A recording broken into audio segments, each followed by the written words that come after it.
Сәлем достар, сіздермен Алима. Бір ғана қара суымызға тұзымызды салып, үй жағдайында осындай жұмсақ, өте дәмді нан пісіретін боламыз.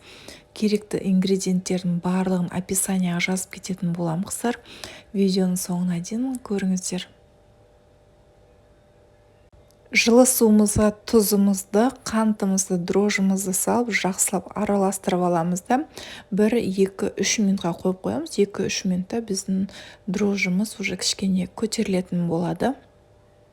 Суларыңызды сұйық майымыз құйған кезде салқындап қалмайтындай жылулықта болу керек. Енді сұйық майымызды құямыз да қамырымызды ашытатын боламыз.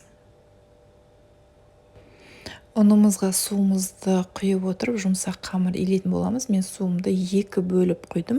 Осы өлшенген ұнға дәл осындай рецептпен жасасаңыз, 1 грамм артық суды да, 1 грамм артық ұнды да қосудың қажеті жоқ. Илеп болғаннан кейін 3-4 қасықтай сұйық май құйып жатырмын. Менің қамырым жұмсақ болады. Ашытқан кезде қолға жабыспас үшін мен сұйық майды міндетті түрде бетіне құятын боламын. Ашытқан қамырымыздың бетіне жауып, жылы жерге 20 минутқа қойып қоямыз. 20 минутта біздің қамырымыз дәл осындай болып ашиды.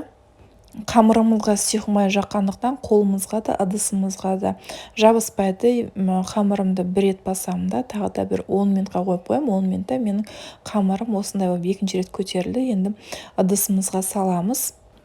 Қызып тұрған 150 градустағы пешке нанымызды саламыз. Біздің нанымыз көтерілгенше 150 градуста тұрады. Нанымыз толықтай көтерілгеннен кейін барып, градусымызды 200-ге көтеріп, нанымызды қызартып пісіріп аламыз.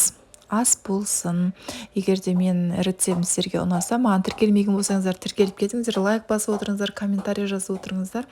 Менімен бірге болғандарыңыз үшін рахмет. Сіздермен бірге болған Алима Жарымбекқызы.